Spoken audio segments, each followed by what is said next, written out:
that's where I have my first memory of being sexually abused by my father. I don't know exactly how old I was, but I think maybe 5 or 6. It's hard to remember, but I do know that I knew what was coming. It wasn't the first time.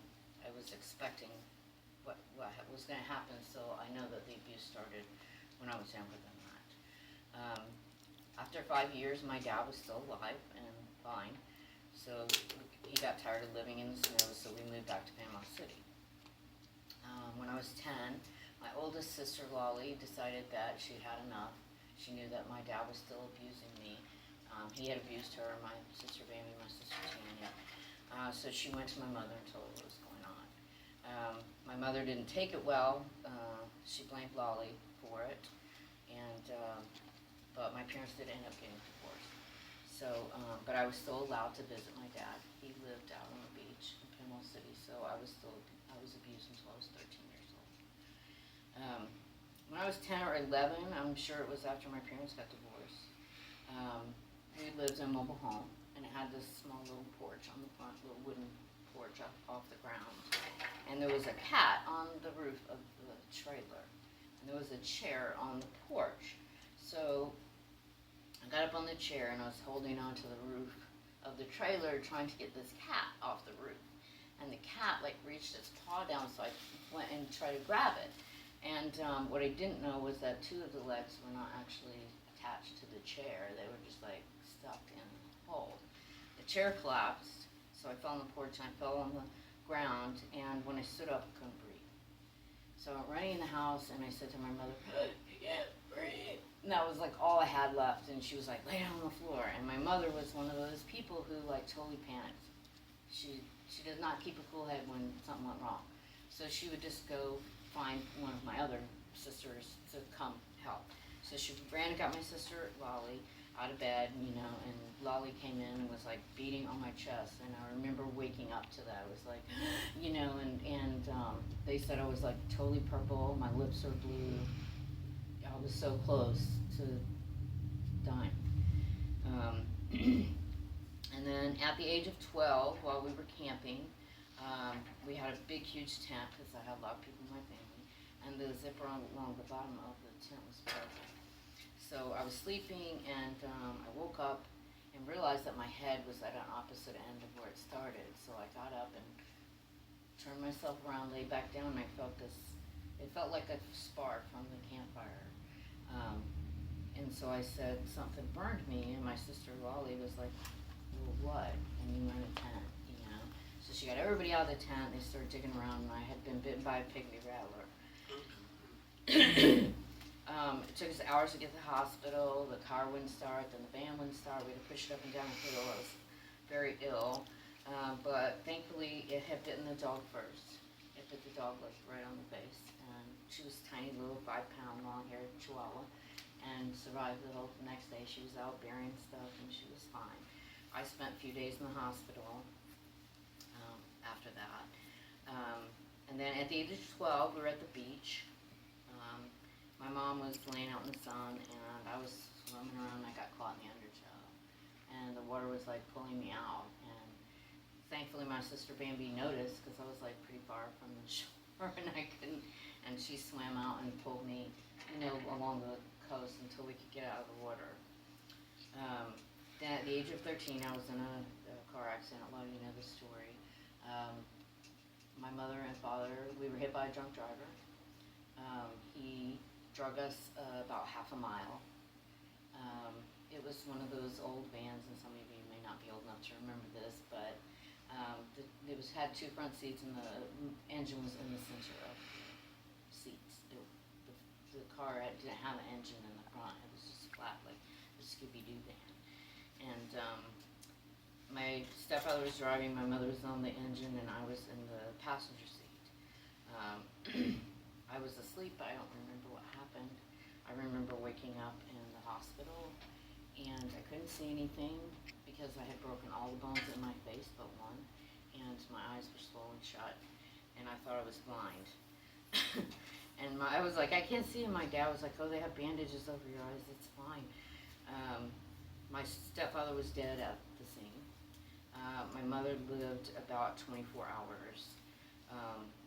She lived long enough for her family members to see her, and then she passed. I had broken all the bones in my face, like I said. I broke my wrist. I broke my leg in 2 places. I have a scar where it was a compound fracture and the bone came through. Broke some ribs, lung collapsed. I was in track training for a month, and I had my mouth wired shut. And then when I was released from the hospital, I was in body cast, which came from here to my toes for another 7 weeks. And when I got out, I was living with my sister Lolly, because she knew about the abuse and told my father that if he tried to take custody of us, she would fight him in court and ruin him. He knew a lot of people in town, and he didn't want that kind of. She was 19 at the time and married to her husband Floyd, and things were fine for a while. But then Floyd, who was a younger guy, I mean, she was 19, he was probably 20, was not equipped for a 10-year-old and a 13-year-old, and he started drinking. And I would come home from school and find him in the foyer, passed out drunk. He tried kissing me one time, which really grossed me out. He would hug me and kiss me so anyway, then they finally got divorced. And things were fine, and then Lolly met her husband Mitchell, and this is not, I'm going to say this, but it's not critical, it's just a description, okay, so I don't want to hurt your feelings, but he was a biker, had really long hair, long beard. Well, it's just a description of what he looked like, so you can kind of get a picture in your mind. It was fine. A lot of our friends were, when they got married. But then things weren't going well with them, and he started drinking all the time. And he wouldn't work, and he wouldn't bathe, and she started drinking, and then they both were just full-blown alcoholics. And I had people in my house at all hours of the day and night, drinking, drunk, passed out, shooting up, taking drugs. I was 15 or 16 at the time. I started dating a 27-year-old man when I was 17, and I moved out of the house to live with him. My sister moved away somewhere in Florida near Daytona Beach. I don't remember the name of the place. We lived together for about a year. We were going to get married, and he was working at this bar. It was kind of like a little pub, served food, that kind of thing, And he got busted for selling 700 Quaaludes to an undercover cop. He went to jail for 7 years, and I moved in with my sister Tanya, who lived across town, and her husband Casey. I got a job and stayed with her for a while until I met my first husband, John. I had met him previously when I was a teenager. They had this teen club. Me and my friend used to go all the time. He was a bouncer there, and he was so adorable. I just fell in love with them. And then my sister Tanya and her husband Casey moved into these apartments. And John, my husband, and his first wife Melody lived in those apartments. So I used to go visit Tanya just so I could see him because he was so cute. I had such a crush on him. So one day, Tanya said to me, "Guess who's coming back to town?" And I was like, "I don't know." And she was like, "John." And I'm like, "Oh, him and his wife." And she's like, "No, he's divorced." And I went, fine. Tanya warned me that he was physically abusive to his first wife, Melody. And but I was 19, and I thought I could change him, and he would love me more, and it would be fine. So we got married.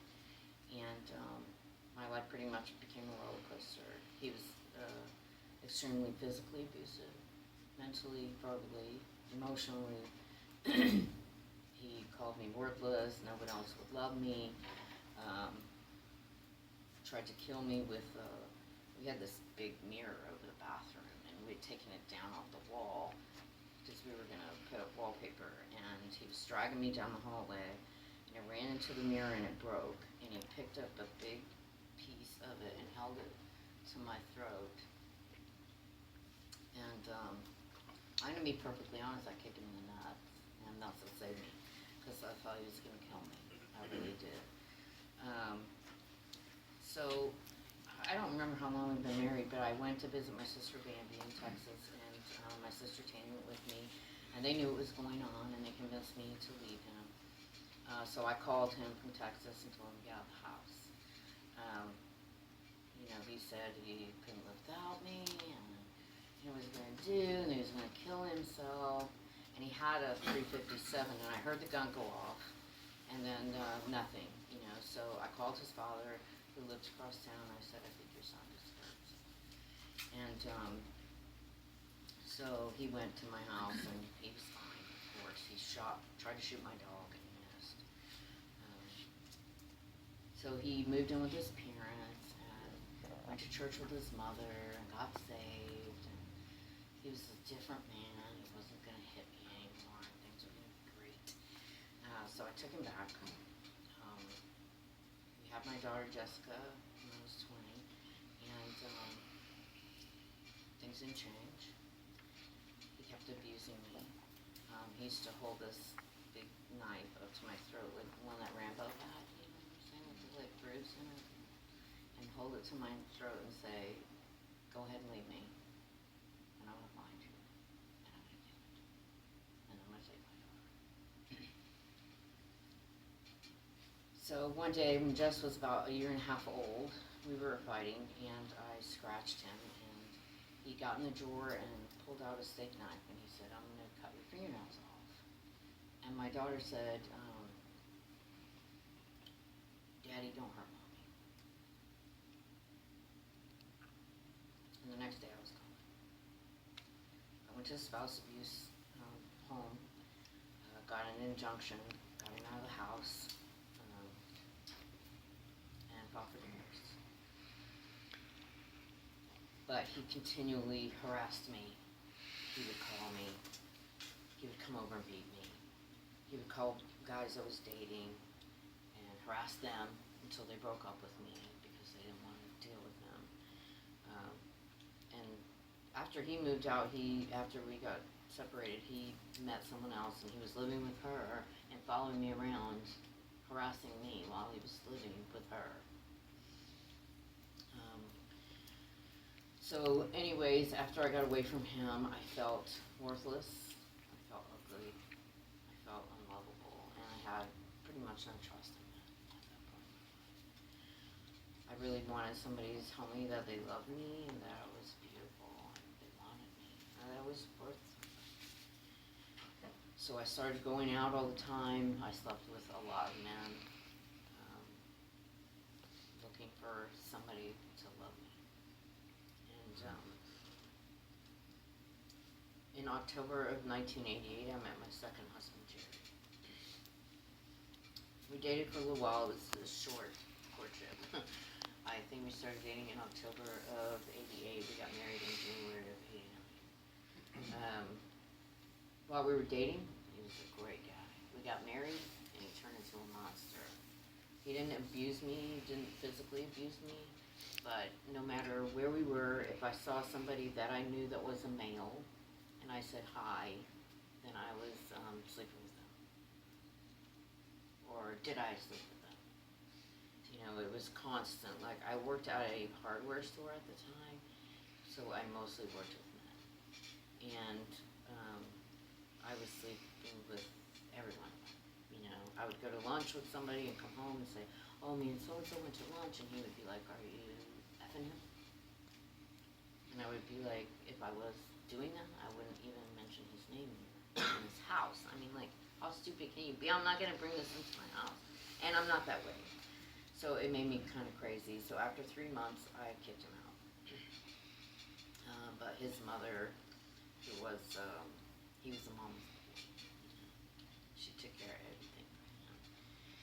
She convinced me to take him back, so I did.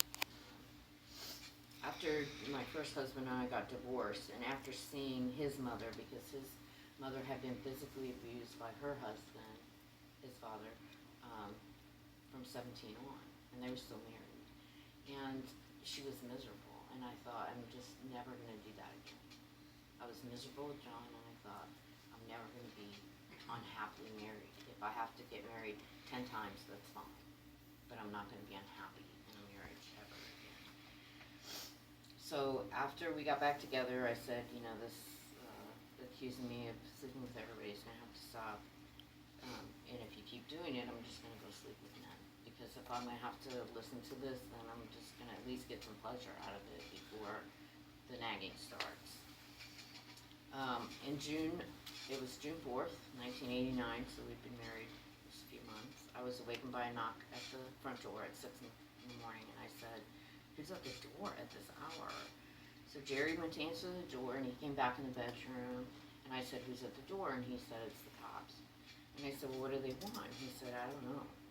So he got dressed, he went outside, I got up, made some coffee, sitting there waiting, and there's a knock at the door. And it's a police detective.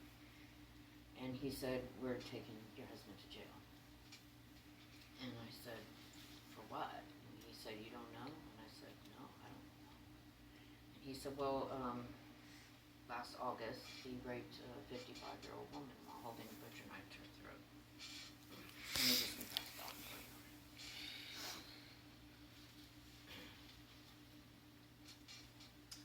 Have you ever gotten that call that somebody's passed away and you go, what? What? Like, you can't fathom, like, what's going on? And that's how it was. It was just like, what? What do you mean? Like, what are you talking about? I called his mother. I was hysterical. And I went to her house to talk to her. And his mother had already decided I was paying for the attorney to defend him. Well, because I had a trailer that I lived in, was paid for, but I didn't have a job. Jerry had convinced me to quit work so I could go to cosmetology school, which I hadn't started yet. So I had no job. I had a 2-year-old daughter that I had to take care of. And I was like, I'm not paying for this, because I don't care if he robs it. I really don't care.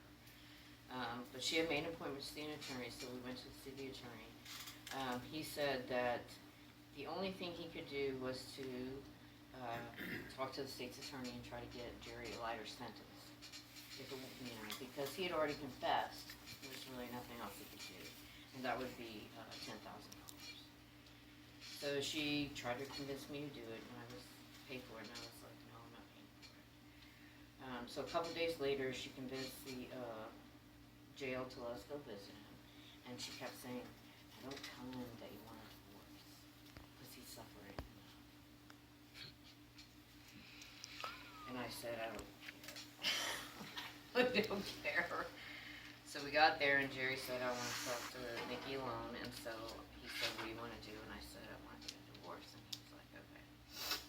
So after they arrested Jerry, they put it in the paper that because it was a big deal. It was the first case in Bay County to ever be solved with DNA evidence. So it was a big deal, and they posted my address as where they picked him up. And I didn't know who this woman was that he had raped, or who her family was, and I was scared for myself. So I went and stayed at my sister Tanya's for a few days. I lost like 6 pounds in 3 days. I cried the whole time. I finally went home, set about picking up the pieces of my life. I then started dating my husband, Jeff. In April of 1990, Jerry was sentenced to 20 years in prison and 10 years probation. In September of 1990, I got a call from Jerry's mother. She said the police had talked to her, and I went and talked to him, and that I needed to give Jerry an alibi.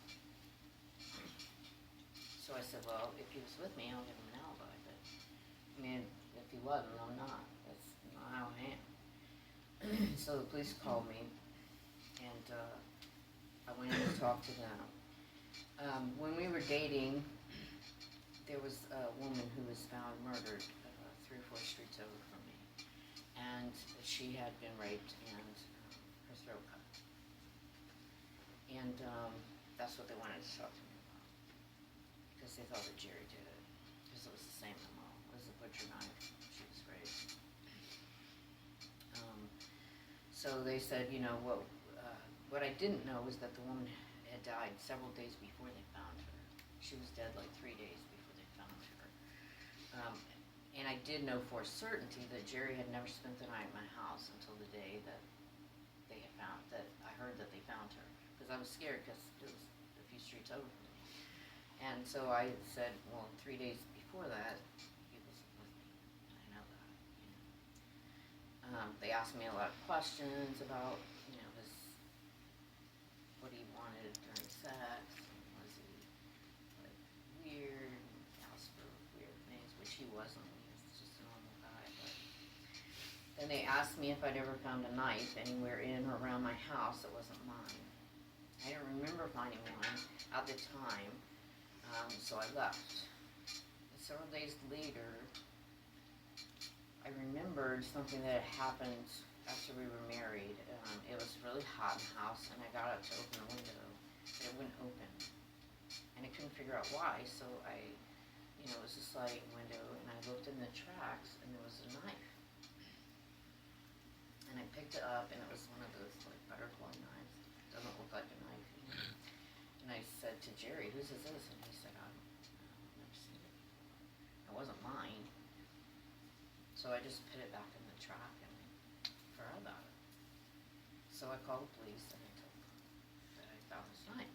So they came and took it. And the next day, and I can't say this for a fact because I didn't hear it, but I was told by several people that on the news they said that they had found a murder weapon and they needed someone to place the person at the scene. So I had about all I could take of Panama City. Jeff and I moved to Tampa. I was still in a very deep depression and considered killing myself several times. But the thought of Jessica growing up and thinking it was her fault, and with Jeff's love and support, I didn't do it.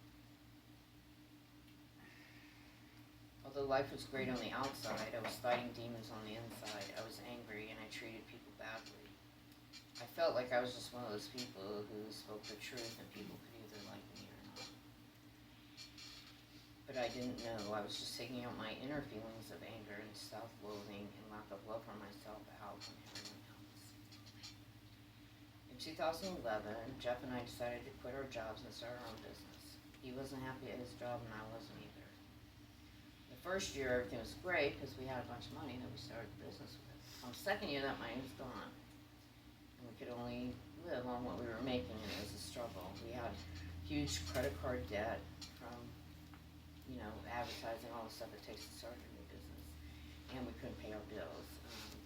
We couldn't make our house payment, and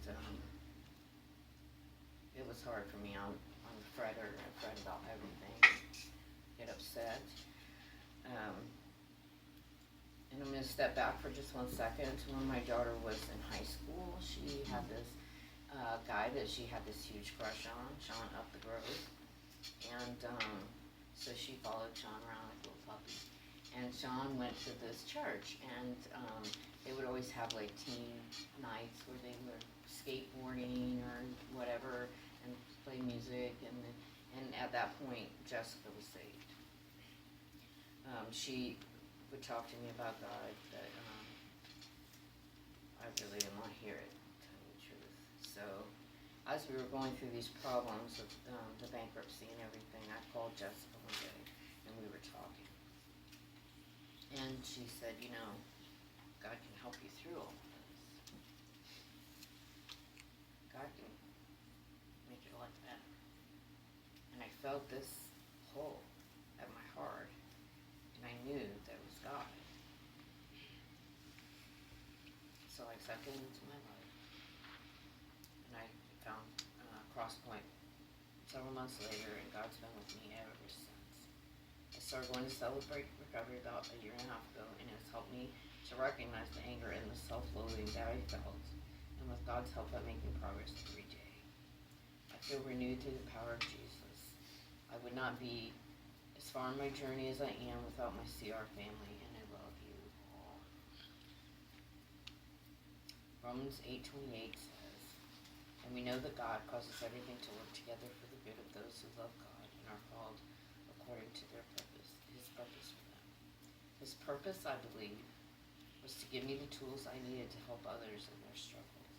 People who have suffered from sexual abuse, rape, the loss of a parent, the pain of divorce, dealing with an alcoholic, an abusive spouse, or even a spouse that went to prison for rape.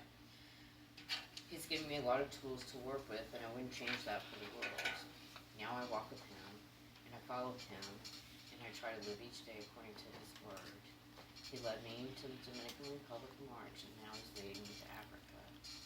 I would never imagine going to these places and helping them to accept Jesus and follow God. It's an amazing feeling to be called by God and follow His leading. He's totally changed my heart, my attitude, and my life. Deuteronomy 28, 1-6 says, "And if you faithfully obey the voice of the Lord your God, being careful to do all His commandments that I command you today, the Lord your God will set you high above all the nations of the earth, and all these blessings will come upon you and overtake you, if you obey the voice of the Lord your God. Blessed shall you be in the city, and blessed shall